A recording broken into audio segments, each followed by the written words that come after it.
Aloha! Šiandieną jums noriu parodyti keletą gėrimų, kurie patiko, kurie nelabai. Tai va, norėjau paragauti šitą multi gėrimą.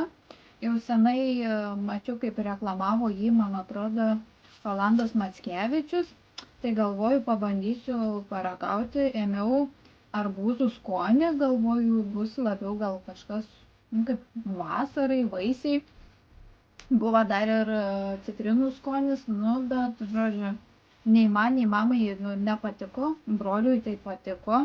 Žodžiu, aš vertinu 5. Skaniausias mano limonadas yra šitas miško uogų rasa, vertinu 10. Ir šitas vertinu 9, nes man yra skanesnis šitą vertinu 10. Tai va, tokia mano apžvalgėlė būtų apie gėrimus.